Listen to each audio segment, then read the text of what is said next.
Salut Smart, salut le peuple de Catch-Up, c'est Chris qui vous parle en direct du studio de Catch-Up. Et ce soir, on est avec vous pour vous parler, non pas de la WWE, mais bien pour vous parler de la nouvelle fédération en charge, la EW, pour son deuxième pay-per-view, le Fighter Fest, qui se passait dans le cadre d'un festival de gamers. Et pour m'accompagner, j'ai l'indestructible Giscal. Indestructible en effet. Comment vas-tu? Ça va et toi? Ça va pas mal, ça va pas mal. T'étais chaud pour ce deuxième pay-per-view de la EW?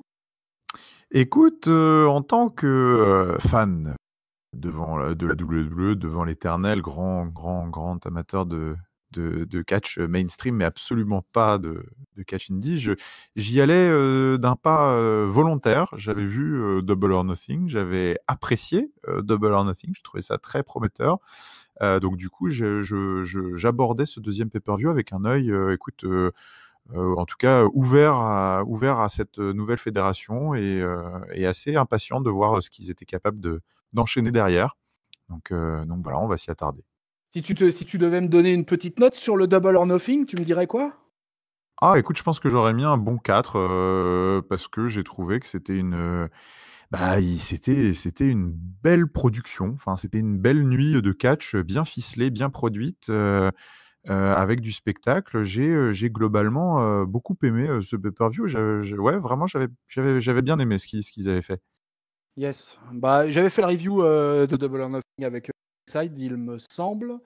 Et il me semble que j'avais mis la même note que toi, un 4 ou un 4,25 peut-être. Eh ben, Double or Nothing, c'est du passé, on est sur le oui. présent, et le présent, c'est Fighter Fest. Donc ça se passe à Daytona Beach, et Floride, et c'est donc dans le cadre d'un festival de gamers. Alors pour le coup, mon grand âge fait que j'y connais pas grand chose là-dessus, mais par contre je m'y connais un peu en catch. Donc du coup, autant je me suis pas intéressé au festival, autant le pay-per-view en lui-même m'intéressait, quoi. Donc voilà, donc ça a commencé par un pré-show, on a eu 3 matchs, et on a eu un premier match de tag team entre les Best Friends, Chucky T et Trent Barretta, pour ceux qui connaissent un peu, et les SoCal Uncensored, sans Christopher Daniels, qui est dans la carte un peu plus loin, et avec Frankie Kazarian et Scorpio Sky. Et on a les Private Party, qui sont Mark Quinn et Isaiah Cassidy, qui, pour le coup, je ne connaissais pas trop. Alors, on a un match... Moi non plus, pas du tout. Je ne connaissais pas non plus, ouais. Je connaissais les deux premières équipes, mais pas les Ouais. Private Party. Donc, on a un match de 16 minutes, hein. On est dans le pré-show, mais on a un match de 16 minutes quand même, quoi. Et avec, pour le coup, un match assez rythmé. J'ai presque envie de dire que c'était un spot fest, quoi. Ils ont vraiment, en Ouais. particulier les Sokal et les Best Friends, ils ont vraiment sorti tout l'armada habituel, quoi, avec les hugs. Enfin, on a eu le droit à la totale, quoi, dans ce match-là, quoi. Et les Best Friends gagnent ce match, et à la fin se font interpellés, on va dire ça comme ça, par les Dark Order, les Evil Uno et Stu Grayson, qui se baladent avec tout un tas de petits mignons autour d'eux, relativement agressifs quand même pour des mignons.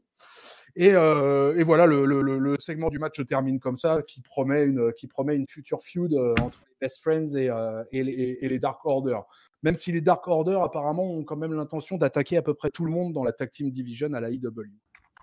Donc du coup, t'en as pensé quoi de ce tout premier match Bah, dans- j'ai pas vu le kick-off moi, donc du coup je peux pas t'en parler, mais enfin le truc que je peux dire, c'est que j'avais beaucoup aimé, j'avais même beaucoup aimé même le match des Best Friends contre comment ils s'appelaient les deux gars fluo là, c'était Angelico et je sais plus à Double or Nothing parce que j'espère que les auditeurs m'excuseront, je suis très novice hein, dans tout ce qui sort de la WWE.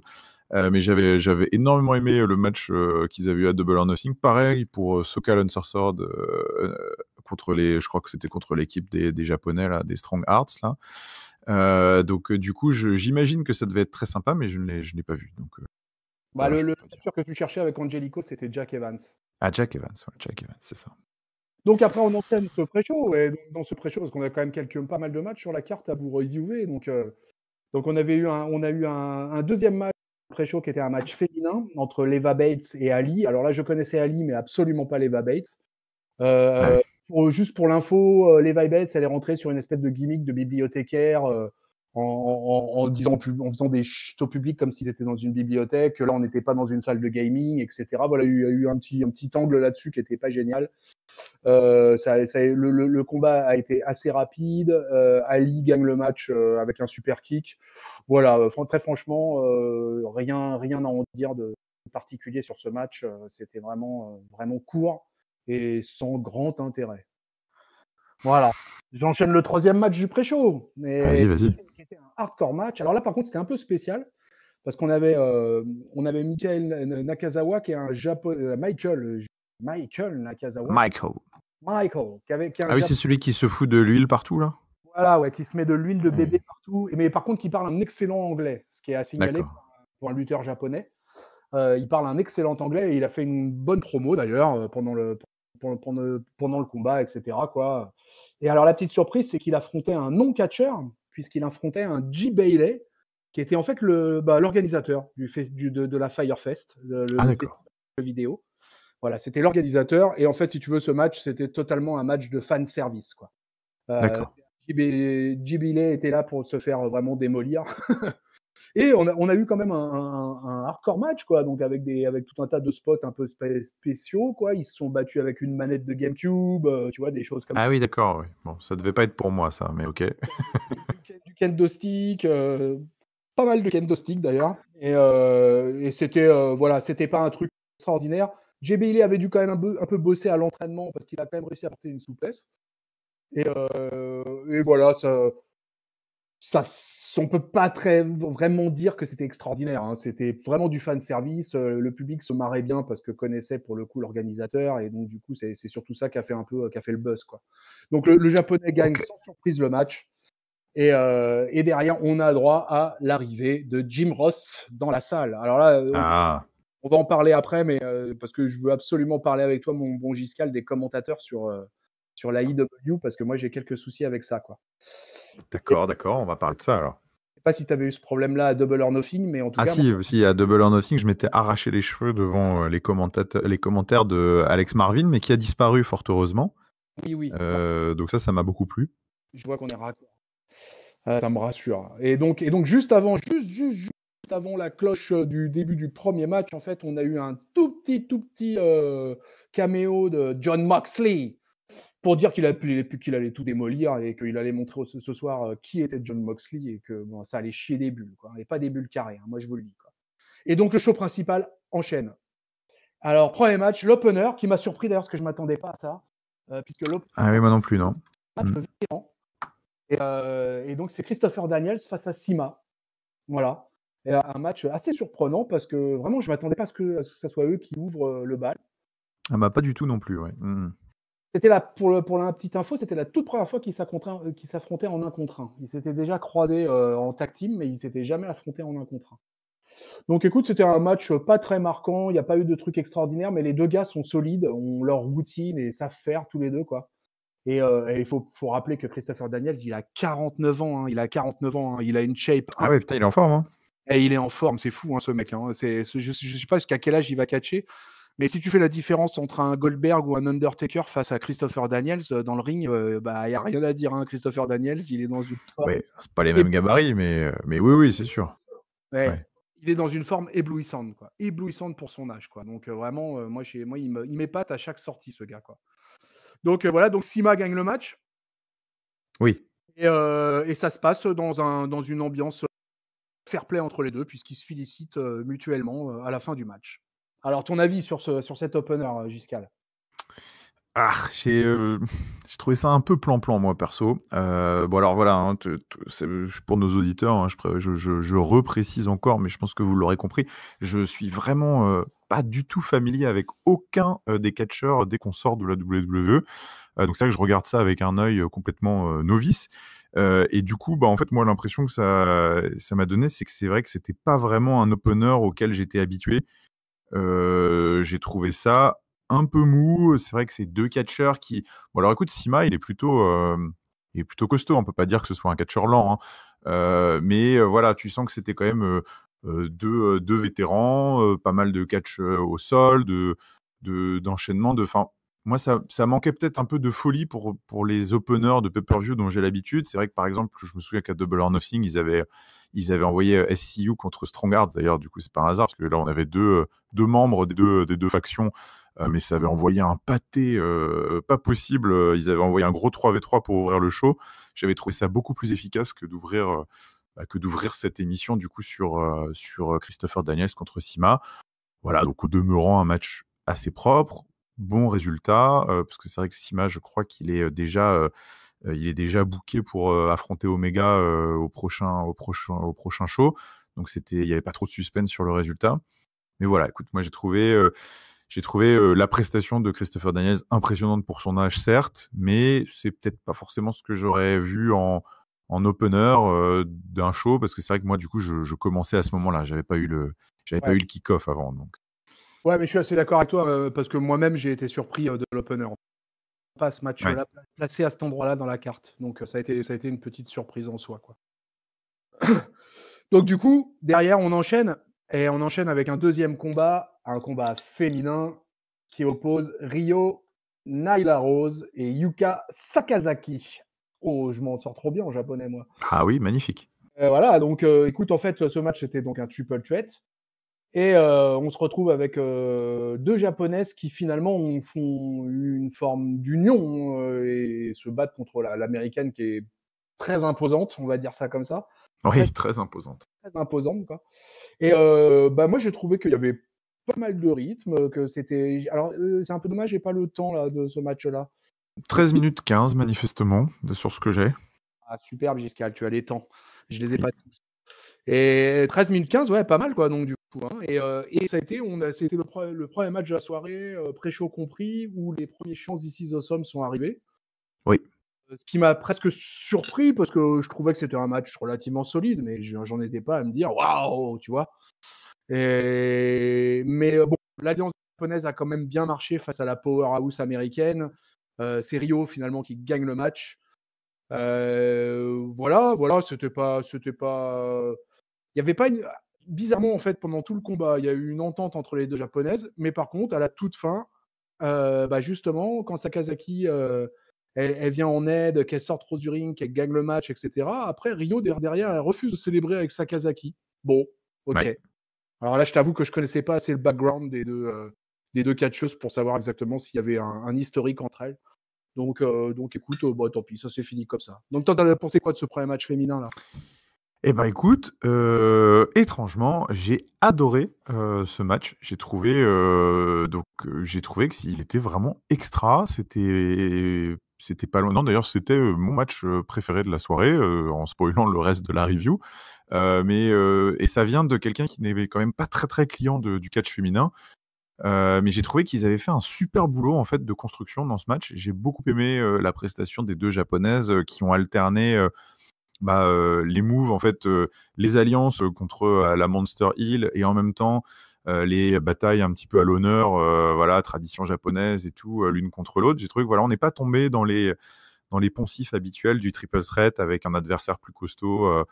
Ils ont évité pas mal de clichés. Ils ont construit un match super efficace qui a vraiment bien mis en valeur les deux gentils et la méchante, parce que moi, c'est Nyla Rose aussi qui m'a vachement impressionné sur ce match. Autant je l'avais trouvé quelconque et limite, limite cata à Double or Nothing dans le Fatal 4-Way qu'elle avait eu avec Britt Baker, Kylie Ray et Awesome Kong.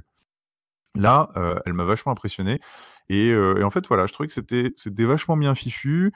Avec les japonaises qui essayent de s'allier, qui essayent de faire tomber la méchante, et puis il y a Nyla Rose qui est montée en puissance pendant tout le match, qui a été de plus en plus impressionnante. Je pense notamment à un moment, elle claque un coup de genou de la 3e corde sur Rio là, qui est pendu aux cordes. Il y a eu des moves assez impressionnants physiquement, et donc ouais, écoute. Ouais. De manière générale, je trouve aussi qu'ils ont fait un meilleur boulot pour développer un petit peu leur division féminine, parce qu'au niveau de leur catcheuse japonaise, parce que moi je connais pas du tout, alors je me suis un petit peu intéressé à la question pour pas non plus être complètement un débile, mais alors le style un peu Joshi là, des catcheuses japonaises féminines. Là, moi, je connais pas du tout. C'est manifestement assez populaire dans la sphère indépendante. Et ce qu'ils avaient essayé de faire à Double or Nothing, là, un 3 contre 3 avec toutes les catcheuses japonaises qu'ils avaient réussi à choper, j'avais trouvé que ça servait pas trop le produit parce que au final, t'avais regardé un 3v3, mais tu retenais personne en fait. Tu savais pas trop qui avait catché, tu te souvenais plus des noms. C'était un petit peu un showcase pour Aja Kong, la vétéran qui était passé par la WWE d'ailleurs, aussi à une époque. Alors que là, tu vois, cette semaine, oui, si, c'est encore cette semaine, là, je ressors et je me dis, tiens, la petite Yuka, elle a un potentiel sympathie énorme, elle a un petit personnage qui est marrant et elle bouge bien dans le ring. Rio aussi, elle est très costaud. Et puis Nyla Rose, là, elle a vraiment tiré son épingle du jeu en mettant en valeur sa force dans le match et en mettant en valeur ses qualités techniques, ce qu'elle n'avait pas du tout fait il y a un mois. Donc du coup, tu sors de là et tu te dis, tiens, ces trois-là, je me souviens d'elles et puis je vais peut-être les suivre, pour le futur. Donc voilà, ce match m'a beaucoup plu pour ces raisons-là et puis parce qu'il était bien construit. Donc j'ai passé plutôt un bon moment et c'est relativement rare pour moi devant du catch féminin, surtout quand il n'y a pas d'histoire. Mais là, elles ont raconté une histoire dans le ring, donc c'était bien. Ouais, c'est surprenant parce que je sais que t'es pas un grand fan de catch féminin et de Ricochet. Fatalement, ouais, c'est surprenant que t'aies kiffé autant ce match-là, quoi. Mais ouais, c'était un bon match dans tous les cas de figure. Et je suis d'accord avec toi sur le fait que Nyla Rose a sorti largement une meilleure performance que à Double or Nothing. Donc, je suis assez raccord là-dessus. Alors, on enchaîne avec un Fatal 4-Way. Et alors là, du lourd commence à arriver, puisque dans ce Fatal 4-Way, on va avoir le number one contender, enfin, l'un des deux number one contenders au titre suprême de la AEW, en l'occurrence Hangman Page. Et il affronte ce soir MJF, Jimmy Havoc et Jungle Boy, qui va être accompagné par un ancien Lucha Underground, AAA, qui s'appelle Luchasaurus, pour ceux qui connaissent. Voilà, avec une gimmick donc de dinosaure luchador. Voilà. Ouais. C'est dit. C'est dit. Donc voilà, donc écoute, un match quand même qui s'annonçait pas mal, quoi. Je suis, moi, assez friand de MJF que je découvre. Ouais, moi aussi, beaucoup, ouais. Je trouve ce gars-là hyper intéressant. Je trouve Hangman Page avec un gabarit très compatible WWE, vois-tu. Je pense je suis même étonné que Hangman Page il ait jamais été pisté par la WWE, mais bon, c'est un des trucs qui me surprend un peu. Mais alors après, moi j'ai trouvé ce match plutôt pas mal et j'ai été assez surpris par Jungle Boy, qui est, je trouve, un catcheur assez atypique. Je crois que c'est le fils de Luke Perry, Oui, absolument, ouais, j'avais lu ça. Ouais. C'est vrai, ça, ouais. D'accord, ok. Donc c'est bien vrai, tu confirmes l'info. Je confirme. Voilà, et bon, Page, il faut le rendre fort. Normal, il va affronter Chris Jericho pour All Out au mois d'août. Donc Page gagne le match. Je vous fais pas un descriptif complet du match. Tu pourras nous donner le minutage, mon ami Giscal, mais voilà. Écoute, un peu moins de 11 minutes, court que les filles. Ouais. Donc qu'est-ce que t'en as pensé de ce Fatal 4-Way là? Écoute, bien sans plus. J'ai été un petit peu déçu. J'ai été un petit peu déçu par ce match. Alors déjà, on va pas se mentir. Moi, alors certains diront que c'est délit de sale gueule, mais moi, Jungle Boy là, Jimmy Havoc, ça me sort du match direct en fait, parce que là, je me demande un petit peu dans quelle fête foraine je suis tombé quand je vois là, une sorte d'héroïnomane gothique là, qui ressemble à rien, avec des cernes sous les yeux et qui catch en collant.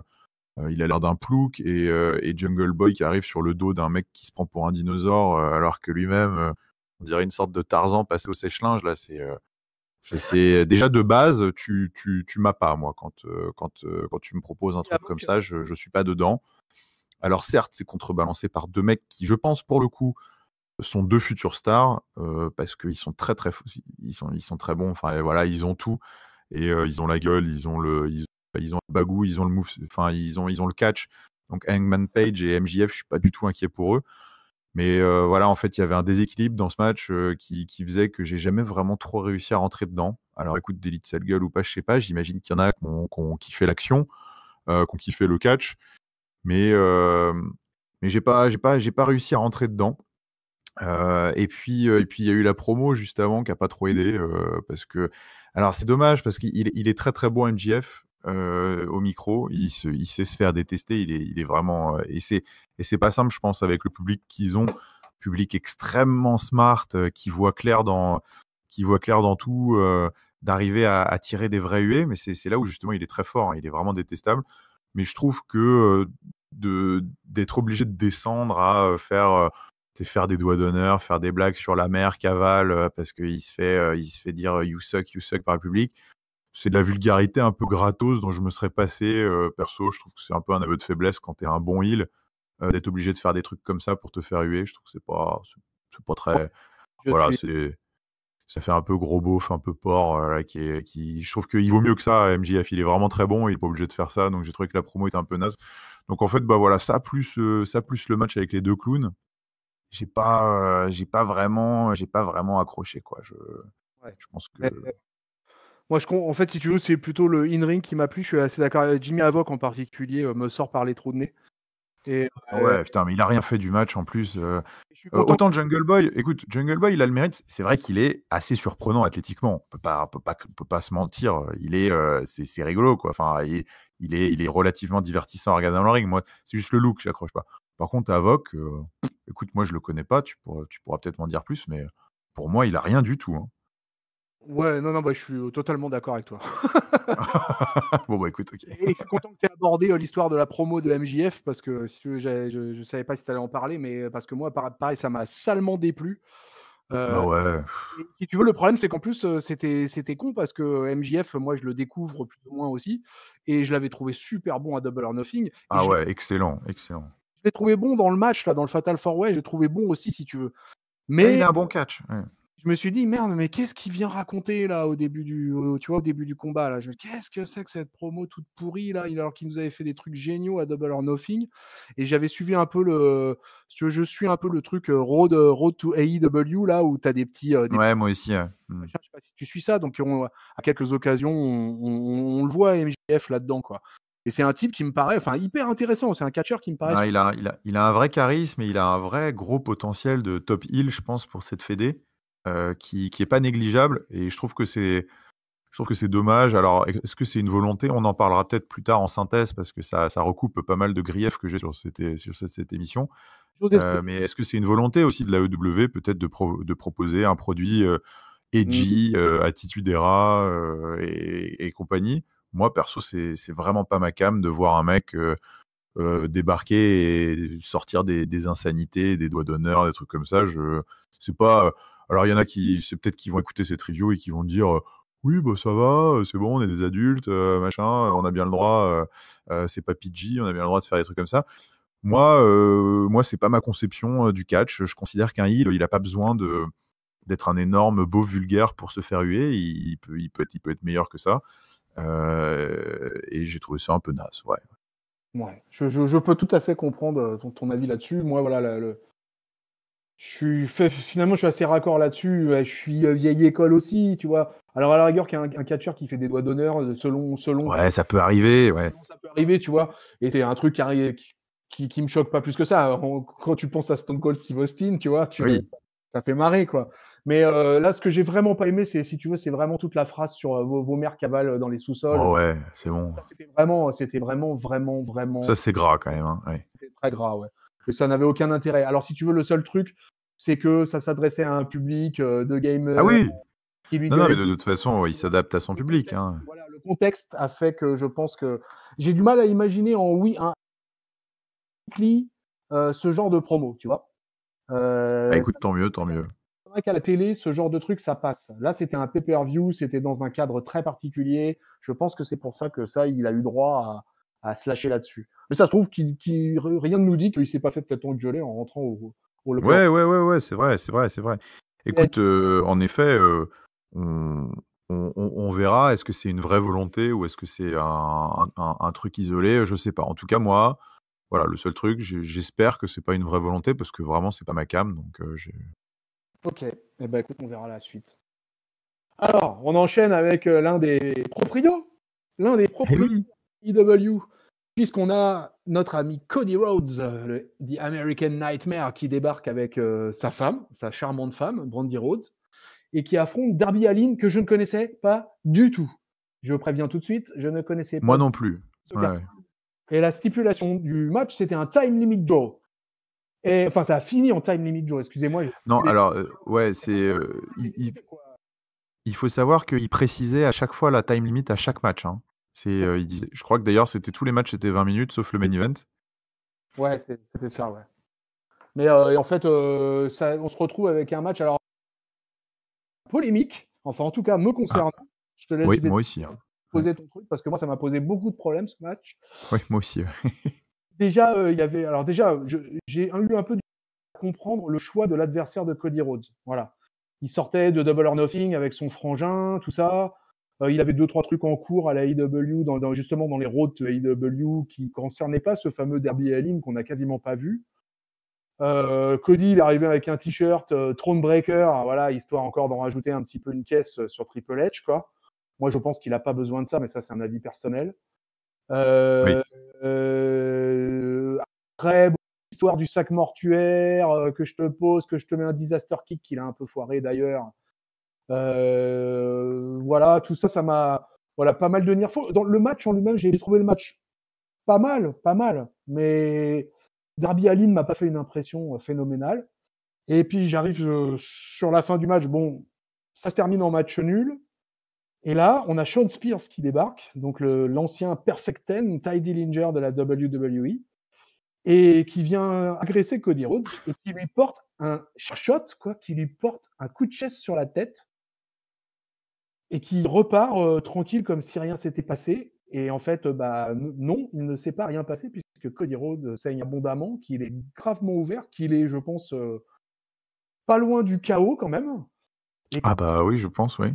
les SCU, même MJF débarque pour venir à ses côtés. Là, je vais te laisser parler, Giscal, pour voir un peu ce que tu en as pensé. Mais cette fin de match, je pense, traite...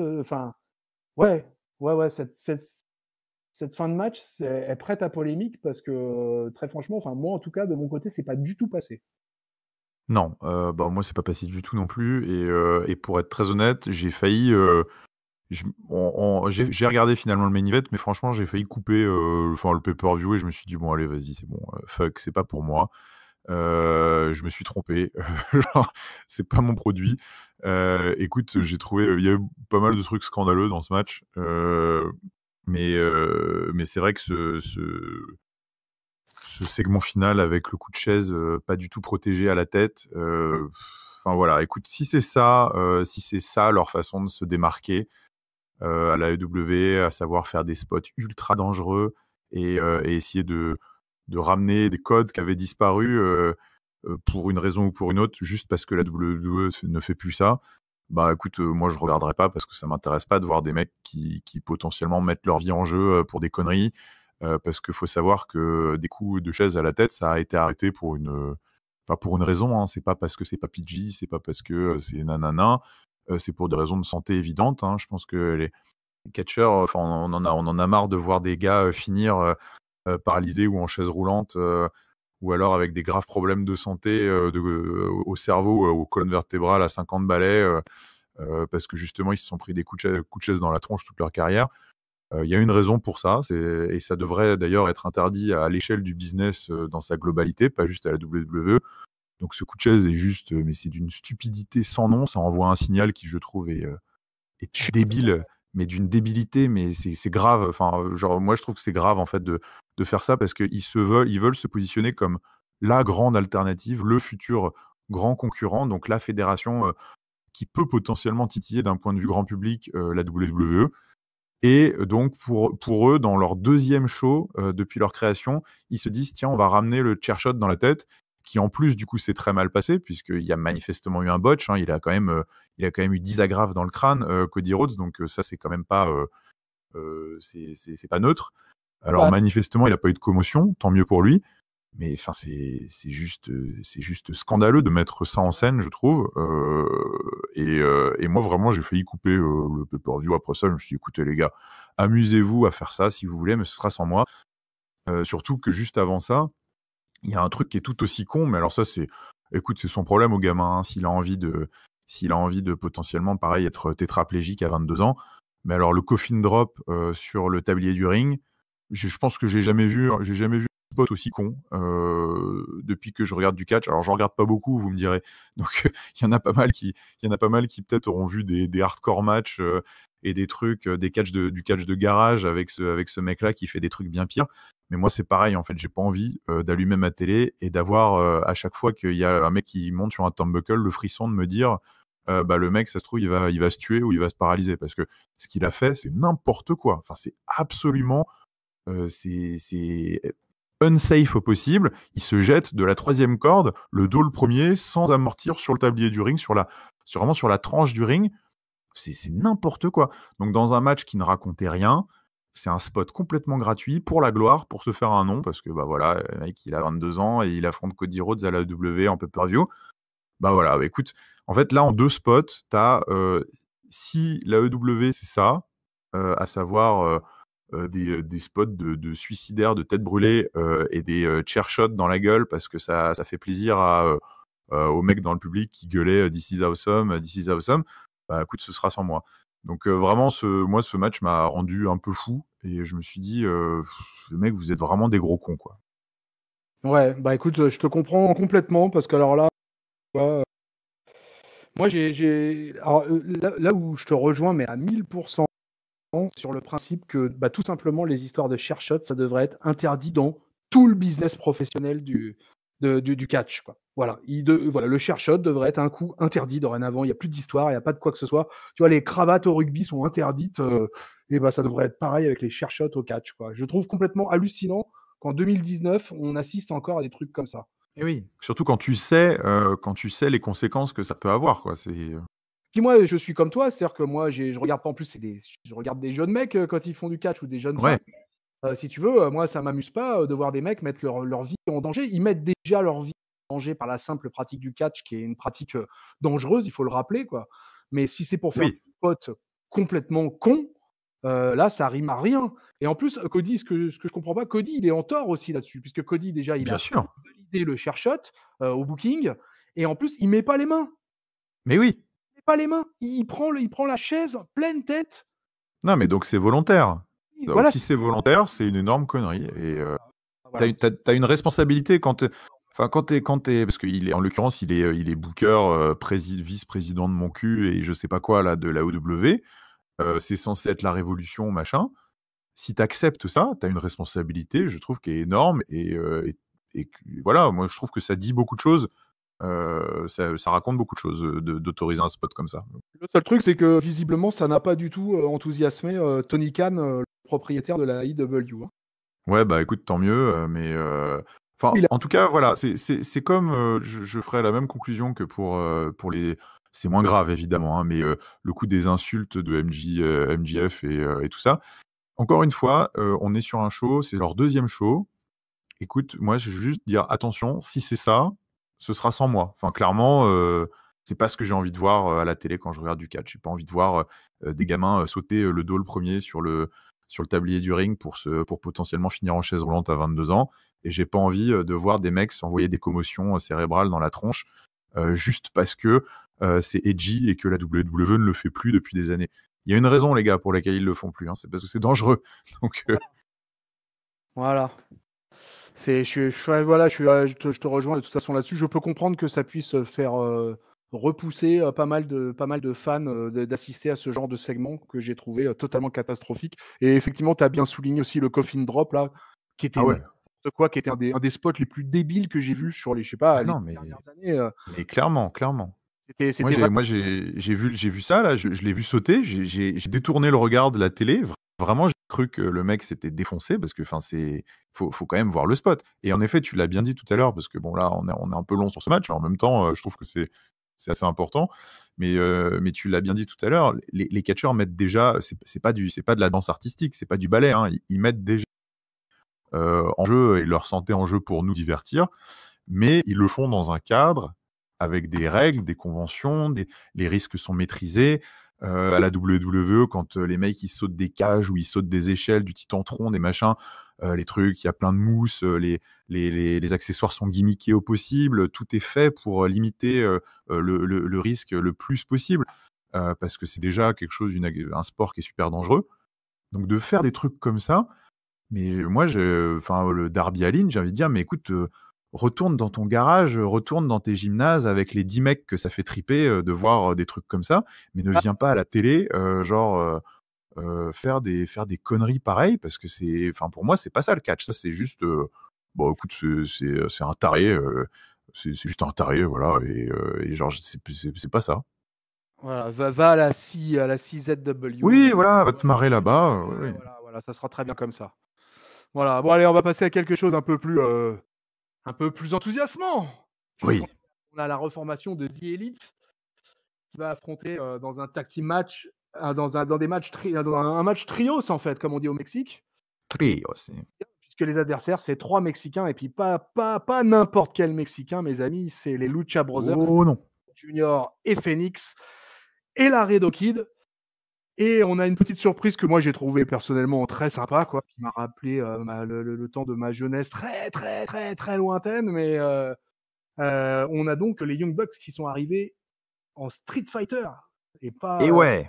ouais, ça c'était énorme, quoi. En fait, enfin d'ailleurs, Kenny Omega aussi lui est arrivé. Alors je sais plus quel personnage. En Akuma. Ouais. Akuma, oui. Ouais, mais c'est parce que c'est pas un des persos des premiers Street Fighter, mais Ouais. Et Ryu et Ken pour tout à fait. Bucks. Et donc alors là, bah écoute, moi alors là, pour le coup, j'ai trouvé ce match. Toi, ça devait être du caviar, toi. Bah moi c'était du caviar, hein, parce que c'était de la lucha libre. Alors là, bon, avec les Lucha Brothers, de toute façon déjà on est assuré de toute façon d'un festival de lucha libre, et on l'a eu. La Rocky, c'est un petit peu, mais je l'avais vu comme ça que dans des tag teams, etc. Donc là, je l'ai revu dans une tag team. Il me fait penser un petit peu par moment, il a quelques similitudes avec Kalisto. Et moi, j'ai kiffé. Hein. Moi, j'ai kiffé le round one fight Roberts. Et après, derrière, bah, c'est le spot fest qu'on attend, quoi. Enfin, en tout cas, pour les gens qui aiment ce genre de catch, bah, voilà, on a eu droit à Canadian Destroyer, Spanish Fly, séquence de Super Kick Party. Et on a eu, surtout, je pense, pour les puristes de Street Fighter, on a eu un triple Hadouken de The Elite, qui était quand même, ma foi, assez jouissif. Et Kenny Omega, quand il était, avant même qu'il arrive à la NJPW, je crois, je sais plus dans quelle fédération japonaise il était, à la Dragon Gate ou quelque chose comme ça. Et il utilisait le Hadouken comme finisher, Kenny Omega. Ah, carrément. Ouais. Et après, une fois qu'il est arrivé à la NJPW, il a un peu transformé son moveset, etc. Mais à ses tout débuts au Japon, il utilisait le Hadouken comme finisher. Et puis bah voilà, on a le droit à la totale, on a le droit au Meltzer Driver, on a vraiment un truc incroyable, quoi. Et le finish est énorme parce que Laredo Kid, il tente. Alors je sais pas s'il tente un espèce de moonsault, ou c'est difficile à comprendre parce que du coup Kenny Omega le chope au vol et lui met un V-trigger en plein vol, un truc énorme. Et il enchaîne derrière avec le Tiger Diver. Et voilà, il obtient un compte de 2. Mais bon, voilà, Kenny Omega, il a plusieurs armes secrètes. Lui, il n'a pas qu'un seul finisher. Et il termine du coup avec le One Winged Angel. Et il achève Laredo Kid. Et donc, c'est la victoire de The Elite dans une ambiance de feu. Ouais, ça, on peut pas leur enlever. Ça, c'est sûr que c'était le feu. Hein. Alors, Giscal, toi, la lucha. Eh ben, écoute, on va pas se mentir, c'était quand même assez sympa à suivre. Je suis pas très lucha, mais là, je dois avouer que les Lucha Brothers et Laredo Kid, bah, ils m'ont conquis un petit peu. Hein. C'est vrai que c'était super fun. Alors moi, c'est vrai que j'ai beaucoup plus aimé la presta des Mexicains que la petite bande de Street Fighter. Moi, un peu du mal avec les Young Bucks, perso. Et j'ai trouvé Kenny Omega assez sage dans ce match, donc c'est vrai que je les ai trouvés un petit peu plus en retrait. Mais les Lucha Bros et Laredo Kid, ouais, j'ai beaucoup aimé. Voilà, tu l'as dit, hein, tu as mieux cité que moi tous les moves qui sont passés. Je les connais pas tous, mais très très impressionnant. Écoute, c'était du showcase match dans les grandes largeurs. Hein. Voilà, ils essayaient pas de nous raconter une belle histoire bien ficelée dans le ring. C'était du catch, de la folie, du rythme. Donc, écoute, c'est vrai que c'est assez fun à suivre. C'est pas forcément ce que je m'enfilerais à haute dose, mais là, quand c'est bien fait, c'est bien fait. t'as dit, Kenny Omega, il a plusieurs cordes à son arc, c'est vrai. Moi, je trouve qu'il il use et abuse toujours un peu trop de son V-trigger, là. Bon, il l'a fait moins que d'habitude, parce que souvent dans les 1 contre 1, il peut t'en sortir 6-7 par match. Bon, là, ça va, là, il est resté un peu plus modeste. Puis en plus, il en a fait un magnifique mid-air, là, j'ai trouvé ça super. Il y avait... Alors, du coup, tu as bien fait aussi de me dire quand même, parce que moi, je ne savais pas que le Fighter Fest, en fait, c'était un festival de jeux vidéo. Et c'est vrai que ça explique du coup beaucoup mieux maintenant tout ce match-là, parce que c'est vrai qu'au début, moi, j'avais un petit peu... je les avais vus arriver en costume de Street Fighter, et puis alors quand ils ont fait leur Hadoken au centre du ring, je me suis mis... c'est facepalm un peu, tu sais, je me suis tapé le front en mode mais qu'est-ce que c'est geek et tout, c'est quoi ce truc, ils Ouais, se foutent de ma gueule, franchement. Et après, on vient nous emmerder à la WWE avec des trucs qui te sortent des matchs et qui pénalisent l'immersion ou je sais pas quoi. Et les gars, ils sortent un Hadouken et ils te cassent le kayfabe complètement. Bon, bref, du coup, j'étais un petit peu sceptique sur ce truc-là. Bon, c'est vrai que maintenant que je sais qu'il y a tout un contexte ouais. et tout ça, je peux apprécier le clin d'œil et c'est vrai que c'est plutôt bon enfant, donc c'était cool, quoi. Mais C'est même pire que ça, parce que le Firefest, en fait, c'est un festival de gamers, mais de gamers de jeux de combat. bah en plus, ouais, donc non, mais bon, écoute, c'était bonne ambiance. Il y a un spot qui était un peu compliqué dans le match. Je remets plus trop le doigt dessus, mais je sais qu'à un moment, je sais plus si c'est Matt ou si c'est Nick qui tient des Lucha Bros en position de pile driver à l'extérieur du ring pour faire un Meltzer driver là à l'extérieur du ring. Et là, tu sens que l'enchaînement est très très très compliqué parce que ils sont pas timés pour venir contrer dans le ring et tout. Je sais pas si tu revois un petit peu la séquence, mais il y a eu un petit moment de flottement. Je crois que c'était vers le deuxième tiers du match. Mais bon, Oui, un peu de... globalement, on va dire que je pinaille, hein, parce que c'est vrai que c'était quand même assez cool. Donc moi qui suis pas trop ni lucha ni match un peu showcase qui raconte rien, parce que c'est vrai qu'il y a pas trop de storyline au final autour de ce truc-là. Bah écoute, je dois avouer que je me suis quand même bien marré, c'était sympa. Ouais, Ouais. Ouais, moi j'ai adoré. ouais, ça m'étonne pas. Ouais. Ouais, Pentagon Junior et Phoenix, je les suis depuis longtemps, quoi, tu vois. Là, d'ailleurs, je suis assez étonné parce que Phoenix, pour l'information, il est champion Triple A. Il est champion heavyweight Triple A et étonnamment, il est pas dans de Triple Mania qui va se dérouler au mois d'août. J'en profite pour vous donner des infos sur le catch mexicain. C'est assez étonnant, c'est très surprenant en fait, puisqu'il est avec son frangin, il est avec Pentagon Junior. Ils auront un match tag team à Triple Mania, mais c'est pas Phoenix qui est dans le main event de Triple Mania. Donc c'est assez surprenant ça. Mais bon, moi je me suis régalé, hein, clairement. Mais moi, si tu veux, sur les Young Bucks, tu as quelques réserves, et moi j'en ai aussi un petit peu, parce que moi les Young Bucks, je les trouve très répétitifs. Par contre, je trouve que c'est des showman. Et du Ouais, coup, voilà, ouais, je suis d'accord. même s'ils sont répétitifs dans le ring, comme ils ont cette capacité à faire lever la foule et tout ça, du coup, ça contrebalance, je trouve. Alors que les Lucha Brothers, par contre, j'ai aucun doute là-dessus, quoi. C'est deux techniciens incroyables tous les deux, quoi. Et puis depuis qu'ils sont ensemble, enfin voilà, depuis la TNA, etc. Là, il faut voir que à la Lucha Underground, ils ne catchaient pas ensemble, quoi. Ils étaient pas mis en équipe, quoi. Ils se sont même affrontés plusieurs fois. Et du coup, ouais, pour moi, c'était que du bonheur ce match, quoi. Vraiment que du bonheur. Allez, et voilà. Et on arrive à notre main event, à notre unsanctioned match, qui donc voyait s'opposer John Moxley et Joey Janela. Alors, les amis de Catch Up, je vais vous faire la même que pour d'autres combats, mais bon, John Moxley, tout le monde sait qui c'est, mais Joey Janela, pour le coup, moi, je connaissais pas Ouais, spécialement. aucune idée. Ouais. Ah ouais, moi non plus, je le découvrais. Je crois que je l'avais vu en fait une ou deux fois à quelques occasions dans d'autres trucs indie, peut-être à la Raw, je sais pas où je l'avais vu en fait. Et alors sur le coup, en fait, ma grosse surprise, c'est que quand je l'ai vu arriver, je me rappelais pas il ressemblait à rien. Et, Ouais. et j'ai dit mais c'est lui, Joey Janela, c'est sûr là, c'est lui, c'est vraiment lui. Et puis bon bah voilà, bah oui, effectivement, c'était vraiment lui. Et là, du coup, on est parti dans un match qui s'est transformé en hardcore match, hein. Et alors là, bon, moi, je vais te laisser après, hein, mais je suis vraiment pas client de ça. Ah ouais, non. Alors, en main event, en plus, donc voilà, donc les barbelés, on a eu la totale, hein, on a eu les barbelés, les punaises, les tables, les chaises, la totale, quoi. Ils sont très, très vite sortis du ring et ils se sont mis joyeusement sur la tronche ringside. On a eu droit à pas mal de spots. On a eu droit à une échelle aussi sur le ring avec un gros spot de Joey Janela. Il faut le dire, vraiment un gros spot là. Le spot, Ouais, c'est vrai que c'était un gros spot. Ouais. ça, c'était assez énorme. Bon, après, moi, je suis toujours hyper inquiet en fait, parce que même si on sait que les tables, les chaises, les barbelés, tout ce que vous voulez, on sait que c'est gimmické, quoi, plus ou moins. Moi, je trouve ça beaucoup trop dangereux, quoi, et je trouve ça Ouais. incroyable que des mecs comme ça se mettent autant en danger, quoi.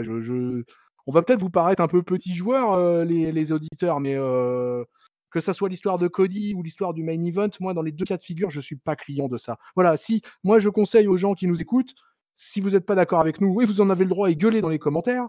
Mais allez voir la CZW et puis voilà, on n'en parle plus, quoi. Mais moi, je vais pas à la AEW pour voir ce genre de match.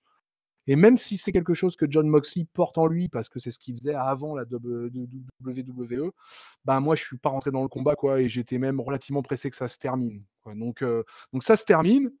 John Moxley gagne le match après tout un spot de punaises et de DDT sur les punaises. Et finalement, bah, Kenny Omega vient chercher sa vengeance suite à Double or Nothing.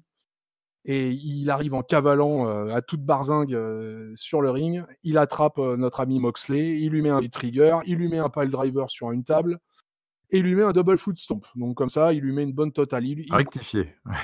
Rectifie, ouais, direct, quoi. Je crois qu'après il continue d'ailleurs, il s'arrête pas là-dessus, il lui balance des objets, il chope une guitare, il lui attaque dans le dos avec la guitare. Les arbitres essayent d'aider Moxley, mais ça se passe mal.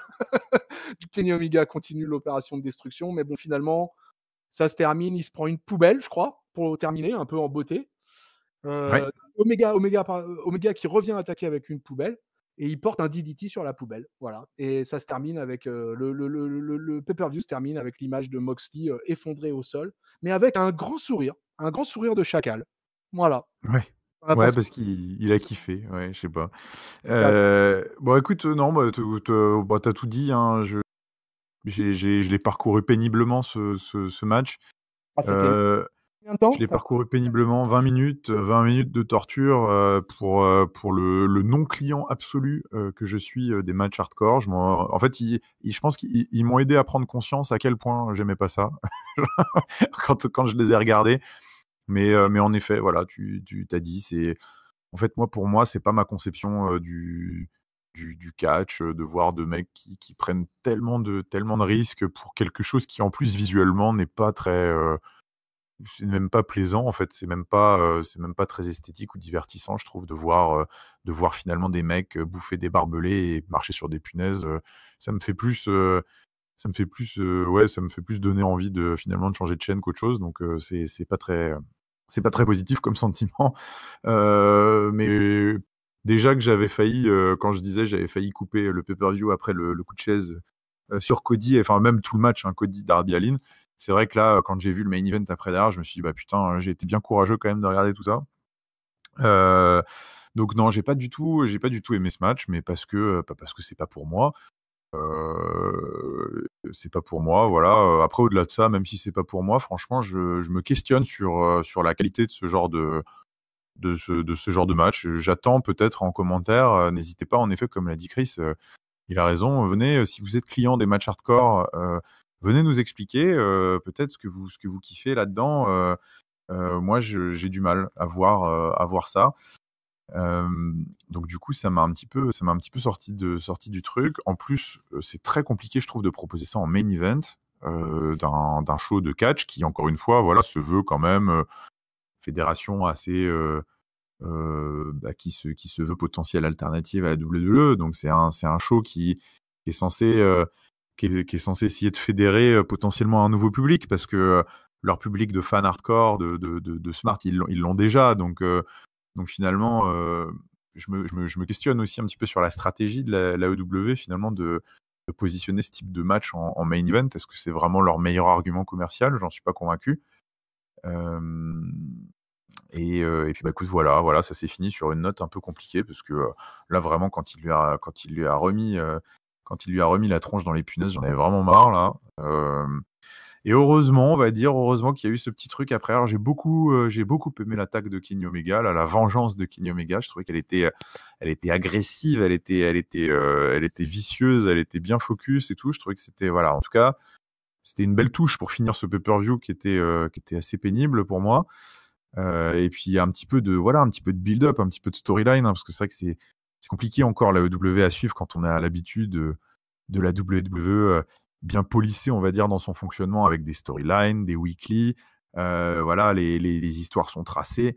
Là, c'est vrai que là, à part si vous suivez un petit peu sur YouTube les Road to Double or Nothing, Road to Fighter Fest, il n'y a pas trop de build-up. Donc là, ça faisait plaisir d'avoir quelque chose de plus WWE un petit peu, quoi, avec ce final. J'ai trouvé que c'était très WWE comme fin de pay-per-view. Donc ça m'a plus mis à mon aise. Ouais, tu t'es retrouvé un peu, t'as retrouvé tes marques. C'est ça. Ouais, écoute, ouais, de toute façon, je te rejoins sur pas mal de choses.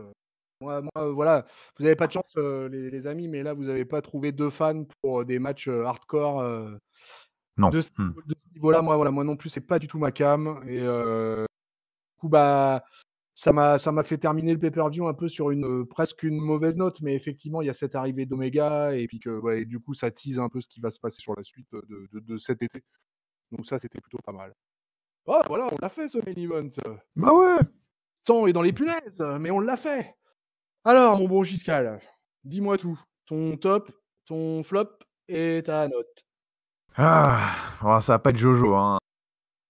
Alors, bon, bah, mon flop, je pense que vous l'aurez compris, hein, mais c'est spécifiquement le Cody Rhodes Darby Allin, que ce soit le match ou le coup de chaise derrière. Je trouve que c'est scandaleux de mettre ça à la télé de nos jours.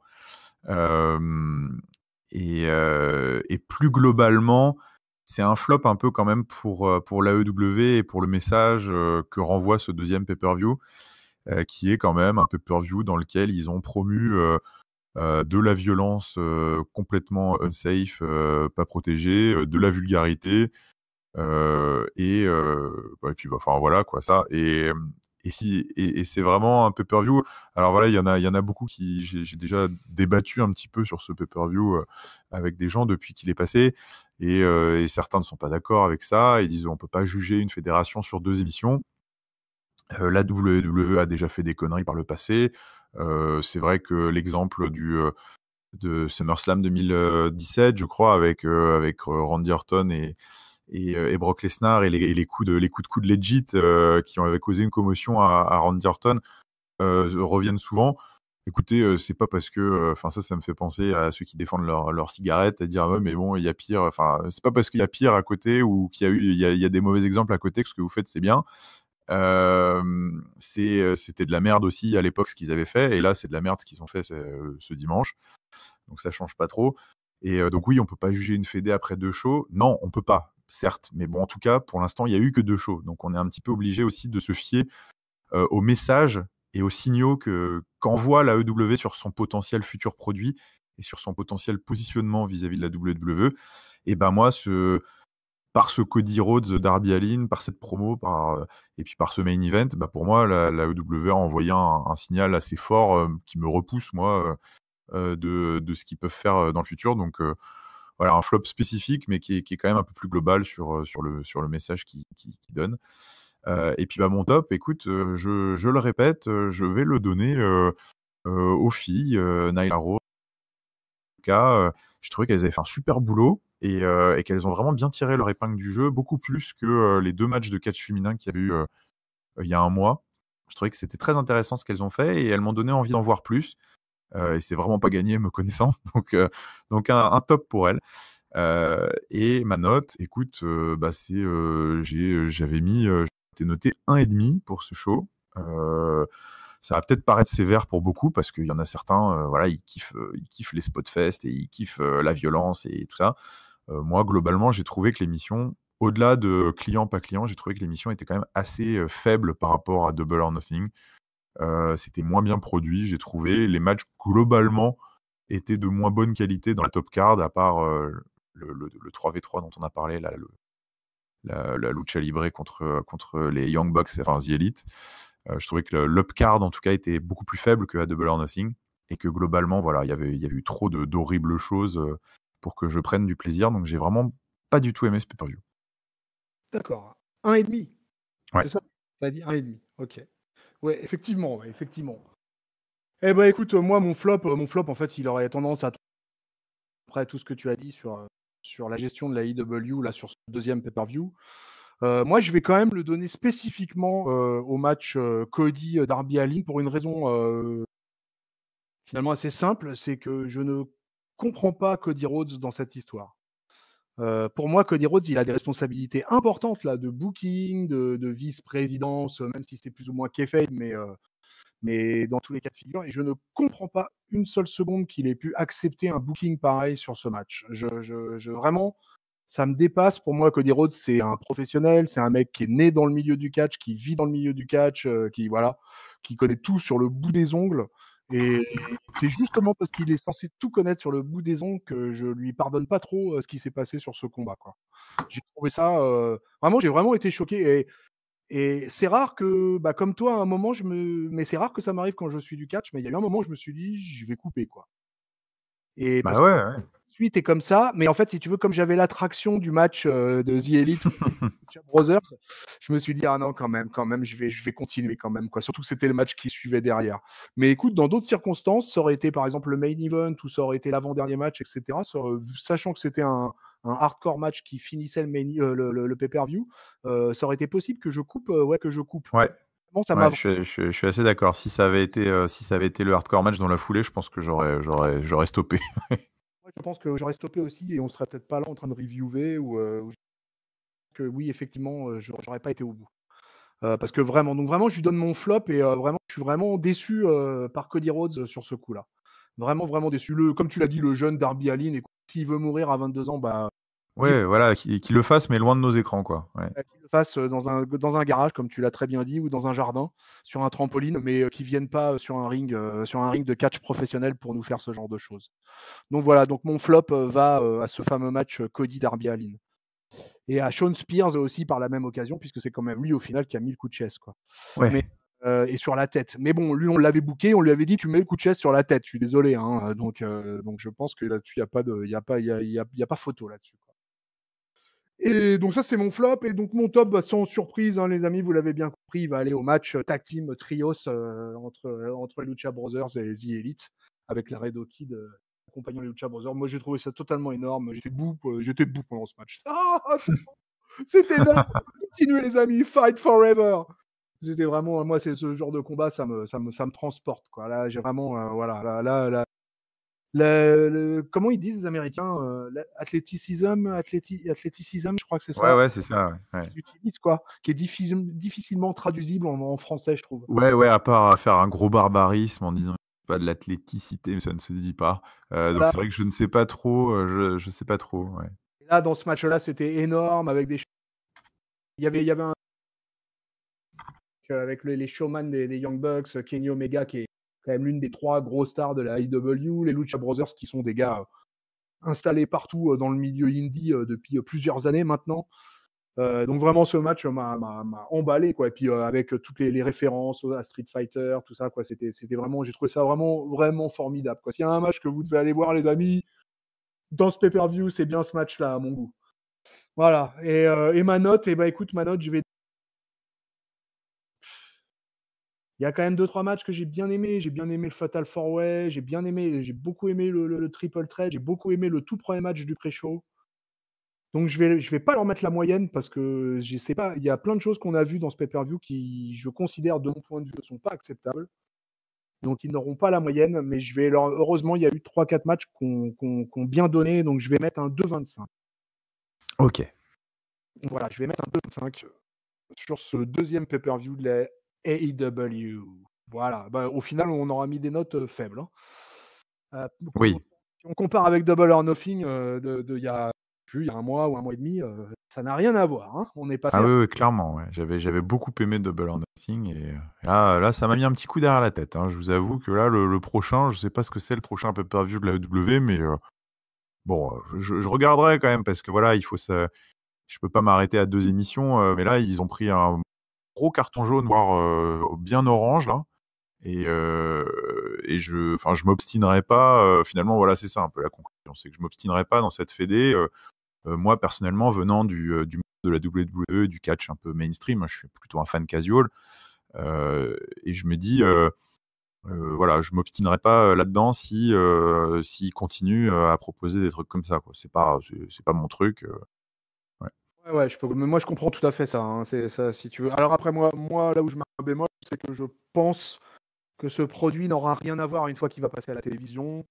Écoute, j'ai lu pas mal de trucs sur un peu on va dire les responsables de la AEW, un peu du ressenti après pay-per-view. Il s'avère que le patron était pas du tout content de ce qui s'était passé de Kobe Darby Allin, qu'il a dit textuellement qu'on ne verrait jamais ça à la télé. Donc écoute, moi je vais leur donner leur chance. J'attends All Out en août. On verra bien un peu ce que ça va donner. Je reste assez circonspect sur ce deuxième pay-per-view, mais je vais attendre le prochain pay-per-view. Oui. Je vais surtout attendre l'arrivée à la télé. Ouais, je pense aussi, ouais. Je pense que ça va être le moment, tu vois, ça va être le moment charnière, quoi. C'est là, en octobre, quand ils vont être installés, qu'ils vont avoir un weekly. Là, on va pouvoir voir on peut vraiment parler honnêtement de concurrence avec la WWE, chose sur laquelle je ne m'aventurerai pas à l'heure actuelle. Non, moi pas du tout, mais oui. Si tu veux, pour moi, à l'heure actuelle, on ne peut pas comparer la AEW et la WWE. Je pense que là, on n'est pas dans le même monde à l'heure actuelle. En tout cas, certainement pas sur ce qu'on a vu sur ce deuxième pay-per-view. Non, ça c'est sûr. Voilà. Et ben voilà, on est Eh ben alors? on est arrivé au bout. Alors, il faut faire plein de pubs, les amis. Donc, Eh oui. c'est vrai qu'on est disponible partout, en fait, sur le Républicain Lorrain, sur le Parisien, sur Spotify, sur YouTube, sur Facebook, sur Twitter, sur les cahiers du catch. Nous sommes partout. Eh oui. Et oui, c'est ça la force. Alors, il faut nous mettre des likes, il faut nous mettre des pouces en l'air, il faut nous mettre des pouces en bas aussi, hein, parce que l'indifférence, c'est ça qui tue. Hein. Donc, Eh oui. vous êtes Si pas... vous n'êtes pas content, si vous nous avez trouvé trop prudes, je ne sais pas, peut-être, hein, vous trouvez qu'on est trop sévère, venez nous le dire et vous pouce vers le bas et puis on en discutera. Il faut vous plaindre. Et si vous nous aimez, c'est tant mieux, mais s'il faut vous plaindre, il faut le faire, n'hésitez pas. Il n'y a pas de problème là-dessus, quoi. Donc voilà, donc vous pouvez nous retrouver partout, vous retrouverez la review de Raw cette semaine, la review de SmackDown, voilà, comme d'habitude, vous êtes habitués hein, au mode opératoire de l'équipe de catch-up. Donc voilà, bah écoute, Jiska, j'ai été ravi de faire cette review indie avec toi. Bah oui, écoute, j'étais ravi de m'aventurer dans ces terres et qui plus est avec toi, c'était très agréable en effet. Formidable, impeccable. Et ben voilà, on y est. Et ben, salut les smarts, tel qu'il se dit dans ce studio. Moi, je vous dis salut peuple de catch-up et puis Jiska, des bisous. Allez, toi aussi. Et puis bisous à tout le monde, à tous nos auditeurs. Ciao, ciao.